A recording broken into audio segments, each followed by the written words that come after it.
السلام عليكم ورحمة الله وبركاته.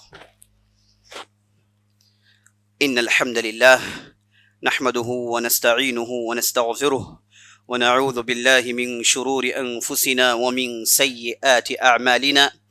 من يهده الله فلا مضل له ومن يضلل فلا هادي له، وأشهد أن لا إله إلا الله وحده لا شريك له، وأشهد أن محمدا عبده ورسوله.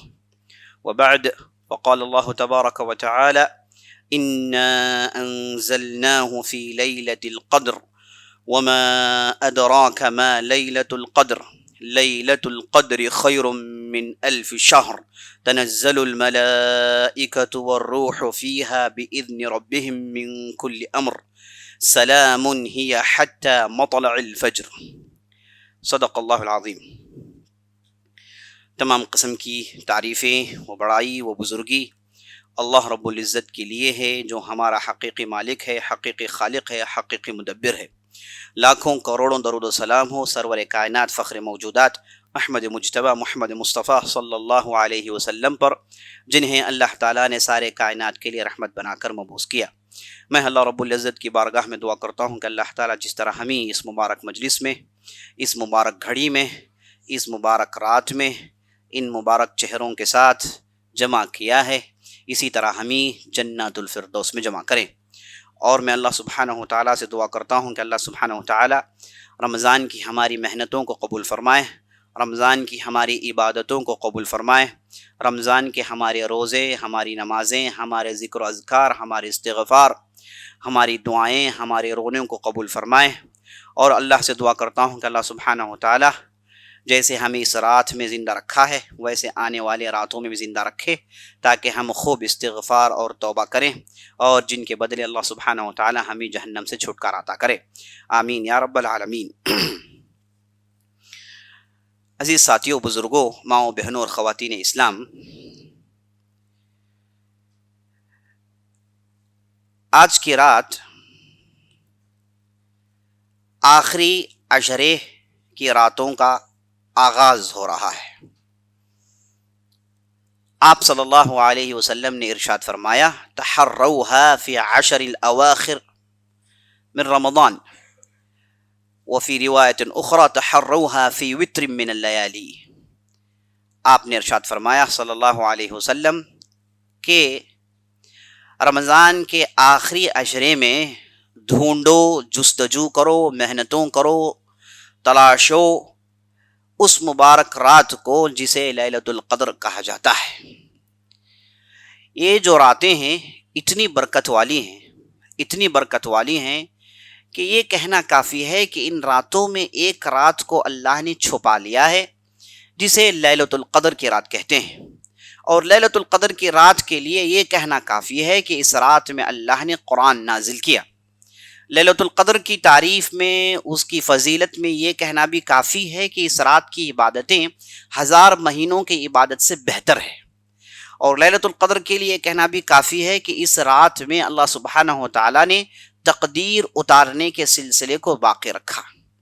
لیلۃ القدر کو لیلۃ القدر اس لیے کہتے ہیں کہ قدر کا معنی یہ آتا ہے کہ بلند مرتبے والی رات، بڑی رات، عظیم رات، بہت زیادہ فضیلت والی رات. قدر کا ایک معنی یہ بھی آتا ہے. دوسرا معنی قدر کا یہ بھی آتا ہے کہ تنگ ہونا، تنگ ہونے کا بھی معنی آتا ہے. معنی یہ کہ اس رات میں اتنے ملائکہ نازل ہوتے ہیں، ان کا نزول اتنی کثرت سے ہوتا ہے کہ پوری زمین تنگ پڑ جاتی ہے ملائکہ کی کثرت کی وجہ سے. ایک معنی آتا ہے. تیسرا معنی یہ بھی آتا ہے کہ اللہ سبحانہ و تعالیٰ نے اس رات میں تقدیر نازل کرنے کا جو سسٹم رکھا ہے اس کی وجہ سے. ہم سب جانتے ہیں کہ ایک تقدیر ہے جسے اللہ نے اپنے پاس لکھ رکھا ہے. جیسا کہ مسلم کی روایت ہے، آپ صلی اللہ علیہ وسلم ارشاد فرماتے ہیں: ان اللہ کتب مقادیر الخلائق قبل ان یخلق السماوات والارض ب50,000 سنہ. اللہ نے زمین آسمان بنانے سے پہلے 50,000 سال پہلے اللہ نے ساری تقدیر کو لکھ کر اپنے پاس محفوظ رکھ لیا. الکتاب جس کا ذکر ہم قرآن حدیث میں پڑھتے ہیں، اس کا معنی یہ لوح محفوظ جس میں اللہ نے ساری دنیا، ساری مخلوقات، جب تک جو کچھ بھی رہے گا، اس وقت جو کچھ بھی ہوگا، اللہ نے اس کتاب میں لکھ کر اپنے پاس محفوظ رکھ لیا۔ تو لیلۃ القدر کی رات میں ہوتا یہ ہے کہ اللہ سبحانہ و تعالی جسے تقدیر حولی کہتے ہیں، ایک سال کی تقدیر نازل کرتا ہے، جس میں اس رات سے لے کر آئندہ رات آنے تک جو بھی زمین میں ہونے والا ہے، جو بھی زمین میں زندہ رہنے والا ہے، جو بھی زمین میں نیکی کمانے والا ہے، جو بھی زمین میں اچھے کام کرنے والا ہے، اور جس کے ساتھ برا ہونے والا ہے، اور جس کے ساتھ کچھ خراب ہونے والا ہے، ان تمام چیزوں کو اللہ سبحانہ و تعالیٰ نے اس رات میں اتارنے کا سسٹم رکھا ہوا ہے۔ تو عزیز ساتھیو، یہ رات بڑی عظمت والی رات ہے۔ اللہ نے قرآن میں ارشاد فرمایا، اِنَّا أَنزَلْنَاهُ فِي لَيْلَةِ الْقَدْرِ، ہم نے بلا شبہ اسے لیلۃ القدر میں نازل کیا۔ اسے ہو، اِنَّا أَنزَلْنَاهُ، یہ جو ضمیر ہے یہ کہاں لوٹتی ہے؟ اہل علم نے بڑے تعجب سے کہا کہ اللہ نے یہاں اِنَّا أَنزَلْنَا الْقُرْآن یا پھر اِنَّا أَنزَلْنَا الْكِتَاب کا ذکر اللہ نے نہیں کیا۔ اللہ نے کہا ہم نے اسے نازل کیا ہے۔ تو کوئی بھی چیز کو غائب کی طرف لوٹایا جائے، ضمیر کو غائب کی طرف لوٹایا جائے، عربی زبان میں اس کی اہمیت بہت زیادہ بڑھ جاتی ہے۔ آدمی سامنے موجود ہو لیکن اسے غائب کی طرح اس سے گفتگو کی جائے، تھرڈ پرسن کی طرح اس سے گفتگو کی جائے تو اس کی عظمت بڑھ جاتی ہے۔ اور یہی اسلوب ہم قرآن کے آغاز میں دیکھتے ہیں۔ اللہ نے کہا ذالک الکتاب لا ریب فیہ، الف لام میم، ذالک الکتاب لا ریب فیہ، الف لام میم، وہ کتاب جس میں کوئی شک نہیں۔ وہ کون سی کتاب؟ اشارہ قرآن کی طرف ہے۔ تو جب وہ کہا گیا، اسے کہا گیا، تو اسے معلوم ہوا کہ اللہ سبحانہ و تعالیٰ خود اس کی عظمت بیان کر رہا ہے، اللہ سبحانہ و تعالیٰ خود اس کی بڑائی بیان کر رہا ہے۔ اِنَّا أَنزَلْنَاهُ فِي لَيْلَةِ الْقَدْرِ، بلا شبہ ہم نے اسے لیلۃ القدر کی رات میں نازل کیا۔ اب یہاں پر مفسرین نے دو باتیں بتائی۔ پہلی بات یہ کہ اللہ نے اس قرآن کو عرش سے لے کر پہلے آسمان میں دفعتاً ایک ہی مرتبہ نازل کر دیا۔ اب پہلے آسمان سے زمین میں اللہ نے اس کتاب کو وقتاً فوقتاً ضرورت کے تحت جب بھی کوئی چیز کی ضرورت پڑتی تھی اللہ نے ان آیتوں کو نازل کیا، اور یہ سلسلہ 23 سال تک چلتا رہا جب تک آپ صلی اللہ علیہ وسلم اس زمین میں رہے۔ تو اللہ نے عرش سے، لوح محفوظ سے دفعتاً ایک ہی مرتبہ پہلے آسمان میں اللہ نے قرآن کو اتار دیا، ایک معنی آتا ہے۔ دوسرا معنی یہ آتا ہے کہ اللہ نے اس قرآن کو جیسے ہی اس کی ضرورت پڑتی تھی آپ صلی اللہ علیہ وسلم کے دل میں نازل کرتا تھا، ایک سلسلہ تھا جو 23 سال تک چلتا رہا۔ دونوں معنی اس کے اندر آتے ہیں، لیکن الفاظ پر غور کرتے ہیں۔ اِنَّا أَنزَلْنَاهُ، قرآن ایک ایسی چیز ہے جس کے الفاظ پر غور کرنے ہیں۔ اس کے جو الفاظ ہیں موتی ہیں، موتی، اس کے جو الفاظ ہیں ہیرے ہیں، اس کے جو الفاظ ہیں دنیا کے سب سے عمدہ اور سب سے قیمتی مہنگے چیزوں سے اسے جوڑ کر دیکھا جا سکتا ہے کہ اتنے بہترین الفاظ کا انتخاب ہوا ہے۔ تو قرآن کی اس ٹکڑی پر ہم غور کرتے ہیں، اِنَّا أَنزَلْنَاهُ، پہلے تو کہا گیا اِنَّا، بلا شبہ ہم۔ جب اللہ نے اپنے آپ کو ہم کہا تو بات معلوم ہو گئی کہ کوئی بہت زبردست بات آنے والی ہے، کوئی زبردست کام کیا جانے والا ہے، کیونکہ اللہ سبحانہ و تعالیٰ جب بھی ہم کہتا ہے تو اسے معلوم ہو جانا چاہیے ایک رائل وی ہے جس کے اندر عظمت، بڑائی، بزرگی، مجد سب چیز داخل ہے۔ اِنَّا أَنزَلْنَاهُ، پھر اللہ نے کہا أَنزَلْنَاهُ، ہم نے اسے نازل کیا۔ یہاں پر یہ نہیں کہا گیا نزلناہو، کہا گیا انزلناہو۔ نزلنا، انزلنا، یہ دونوں عربی لغت کے اعتبار سے زبردست اپنے اندر فرق رکھتے ہیں۔ انزلنا کا معنی ہم نے ایک ہی مرتبہ نازل کیا، نزلنا کا معنی ہم نے وقتاً فوقتاً تدریجی طور پر جب جب ضرورت پڑی تب تب آیتوں کے ایک مجموعے کو، ایک حصے کو زمین میں نازل کرتے رہے، جو 23 سال تک یہ سلسلہ چلتا رہا۔ ایک معنی اس کے اندر یہ آتا ہے انا انزلناہ، انا نزلناہ، دونوں میں بہت بڑا فرق ہے۔ اسی لیے مفسرین نے کہا کہ انزلنا سے مراد یہ ہو سکتا ہے کہ اللہ نے پورے قرآن کو لوح محفوظ سے پہلے آسمان میں دفعتاً ایک ہی مرتبہ نازل کر دیا۔ دوسرا معنی یہ ہو سکتا ہے کہ 23 سال کی اس مدت میں جب بھی ضرورت پڑی اللہ نے ان آیتوں کو نازل کرنے کا سسٹم اپنے پاس رکھا ہوا تھا۔ دونوں معنی اس کے اندر پیدا ہوتے ہیں۔ انزلناہ، میں نے آپ کو بتایا کہ ضمیر جو غائب کی طرف لوٹائی گئی ہے اس کے اندر عظمت کی طرف اشارہ ہے، اس کے طرف بڑائی کی طرف اشارہ ہے، اس کے طرف بہت ہی بڑی چیز ہونے کی طرف اشارہ ہے۔ انا انزلناہ فی لیلۃ القدر، ہم نے اسے لیلۃ القدر میں نازل کیا، لیلۃ القدر میں نازل کیا۔ تو اسے بات آپ کو معلوم ہو گئی جب آپ صلی اللہ علیہ وسلم پر وحی کا سلسلے کا آغاز ہوا تو وہ لیلۃ القدر کی رات تھی۔ جب آپ صلی اللہ علیہ وسلم غار حرا میں تھے، اچانک